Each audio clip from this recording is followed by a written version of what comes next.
Greetings, everyone. I'm Mar. Once again, this is my opinion. As you can tell from the title up there, it's time for another movie review. And this is a Patreon request from my buddy John that I've been meaning to do for a little bit. But, yeah, you know how it is, the move and getting out of the review zone for the most part. And I'm finally back into it. So, here you go, John, my old buddy. This, of course, is Grumpy Old Men from 1993.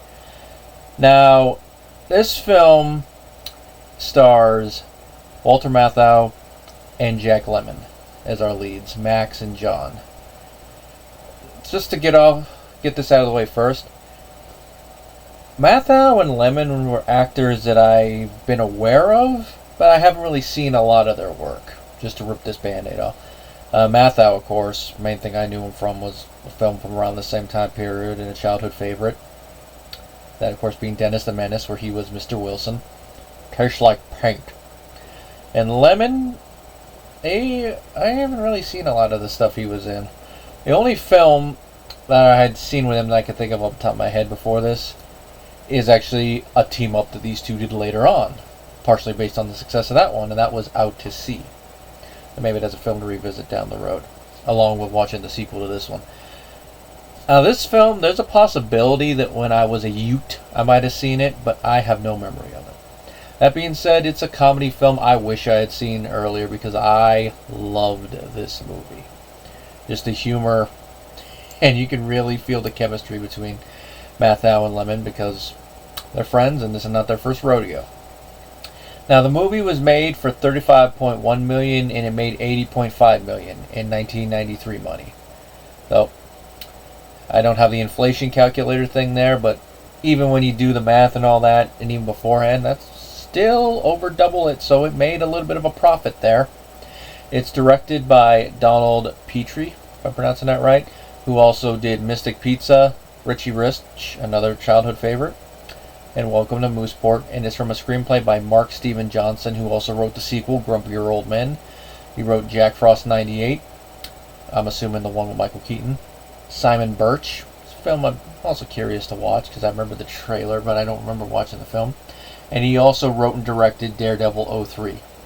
Now, he wrote this script in its original form as a student at Winona State University, and it was pitched to the producer Bill Gerber by John Davis and Richard C. Berman.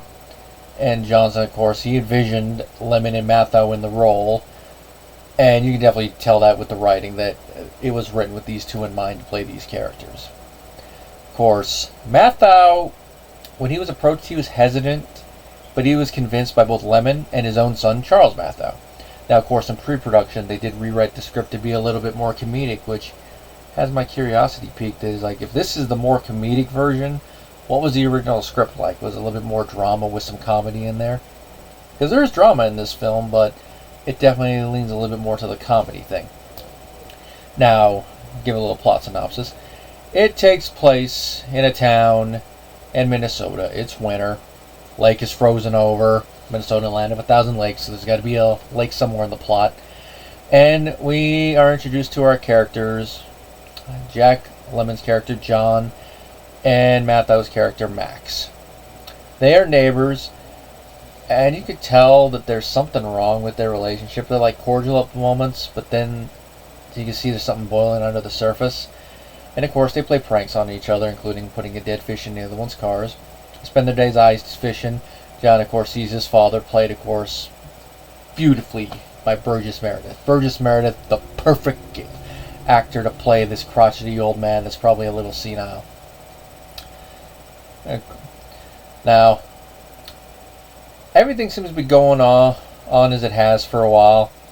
John, as we find out later in the film, has some IRS problems. We have an IRS agent trying to get a hold of him. Nice little running gag that adds a little bit to the drama in the third act. Max, his son, is running for mayor. John's daughter comes to visit, played by Daryl Hannah. And it looks like she's getting a divorce. And of course, by the end of the film, she is divorced. Spoiler alert, but that ties into the sequel. Everything changes when a new neighbor moves in, and turns out it's a lady neighbor. And she's friendly with a lot of people, Of course, John and Max pull the whole usual, oh, we're gonna fight for her affection thing. And just to make a long story short, John ends up winning. But this whole thing seems to reignite the spark that made these two enemies. Because we find out throughout the course of the film, these two were good friends at one point. But it turns out the thing that drove them apart was one, John, stealing the other, Max's girl. Of course, John ended up marrying her.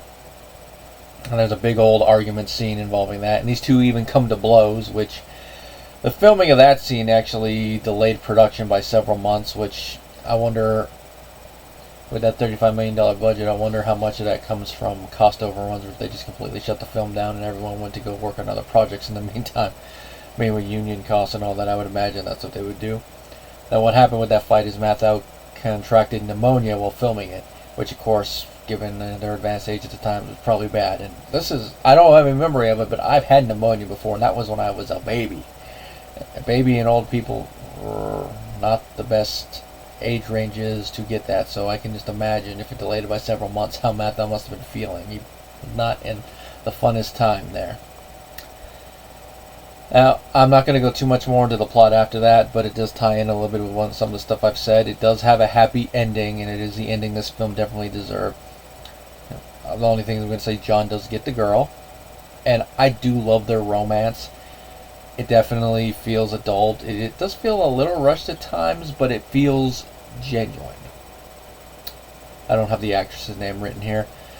Only thing I'll say, some people might be a little uncomfortable with the age gap, but I'd say that's more something when you put the actor at the age the actress is, and you put the actress in an appropriate age range to make it the same age gap. When it's here where the actor is around their 80s and the actress is around her 50s, it's not it's not that same level. Now it probably also had you scratch your head like, I wonder why she'd want someone that. But hey, some people like older men, some people like older women. And like I said, there is a genuine beauty to their interactions, and the acting, of course, really is what sells it. Especially the little comic moment where we find out John hasn't done a certain thing in 15 years. Just from how loosey-goosey I describe it, take with that what you will. It made money, but the one thing I just shake my head at is some of the critical reaction here. I only wrote down 2 critic things. I'm going to read what Ebert said first. He gave it a 2 out of 4, and this is what he had to say. Matthau and Lemmon are fun to see together, if for no other reason than just for the essence of their beings. Which is true, they are fun to see together. They really are what helps sell the premise of this film, especially since it was written for them. But a 2 out of 4, Ebert? I mean, I don't expect him giving this a 4 out of 4, but a 2? I would expect at least a 3 out of 4, but as you guys have heard me say all the time, I rarely agree with Ebert and Roper, Ebert and Siskel, whatever combination you want to throw it in there. I mean, the times I do agree with them, I will say it, but a lot of times I think they really sell some stuff short. Let's see, this is what Karen James of the New York Times says. The king of holiday movies a lot of people are searching for is cheerful, well under 2 hours, and doesn't concern any major social blights. Now that last one, some people might hold up today and be like, yeah, it's not preaching, which, yeah, okay. Sometimes a film with a message is good, sometimes a film just to entertain is also good. They both have their places. This one definitely goes more into the entertainment thing. If it does have anything to say, it's probably about entering relationships when you're older, especially if it's your second serious relationship. Also not letting things like romance and past romantic partners get in the way of a friendship, especially one that you did cherish at one point, and one that, even though you guys might not admit it, you do kind of cherish. Because that's the one thing I noticed from the beginning, is that even though John and Max are supposed to be feuding, they still saw each other as friends, even if they didn't want to come out and say it. Part of that is definitely the chemistry between Matthau and Lemmon, but the other part is the writing, because they were kind of ribbed each other a little bit like how old friends would. Especially old friends of the generation that these two come from. But of course, they had to throw the feud thing in there. Now, here is a little bit more of the little notes I put in here about it. If Matthau and Lemmon had not done it, Dean Martin and Jerry Lewis were strongly considered. That would have been interesting too, but it might not have had the same weight. And here's the reason that didn't happen.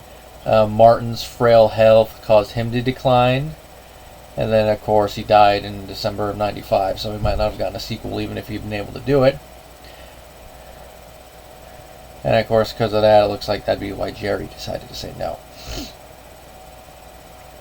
Oh, yeah, I do have the wife's one. It's Ann-Margret. And she played Ariel, the love interest.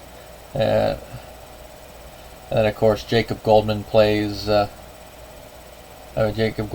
by Kevin Pollak, who was in Willow and A Few Good Men along with Casino, so that's why he looked familiar there. Oh yeah, I forgot I did these notes out of order. I did these notes a couple months ago, so sorry about that. Alrighty. Here's the other fun thing. At the end of the theatrical trailer, there's an outtake of the scene where Walter Matthau is in the bath. It's during the montage scene.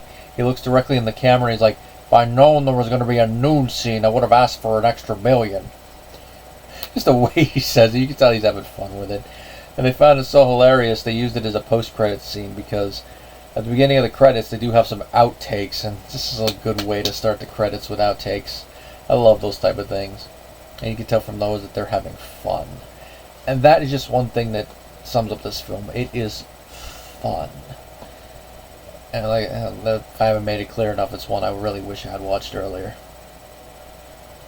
Lemmon and Matthau did not think this film was going to be anything special and were surprised it became a box office hit.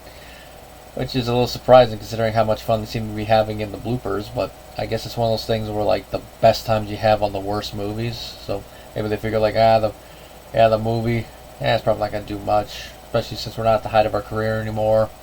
So we'll see. I guess you could say this was kind of a little bit of a career renaissance for them. Because, they got the sequel, they got Out to Sea later on, and they even got to do a sequel to The Odd Couple, their big film. So it was a little career renaissance for that team up, and of course, last little hurrah for them because beginning of the next decade they both would sadly no longer be with us. Of course, they live on with all their film roles, and Lemmon's kind of a slight TikTok sensation with the little clip from one of his old films. It's like, yeah, same train, it's just like sheep. Bah. Yep, that's right. Before Roddy Piper was seeing what people look like by putting on glasses, there was Jack Lemmon in one of his films. I do want to see the rest of that film because just that scene alone just seems funny. Just for the fact of that they managed to somehow get actual sheep inside of a suit jacket and put a hat on it and managed to get a take out of it that was usable. Overall, this film does come with my recommendation, John. I appreciate you doing that as your Patreon request. I do plan on reviewing the sequel one day down the road. Not sure when, but definitely will, because just from what I've read briefly of the plot synopsis, it does have my interest piqued. Because it is essentially one of those sequels that not necessarily needed because of how this one wraps up, but if you're going to do a sequel, it's a natural progression of the plot. And if you've only seen the first one, I'll give you a hint, it has to do with the romantic notes. That's it. That's really all I have to say about this film, so till next time, everybody.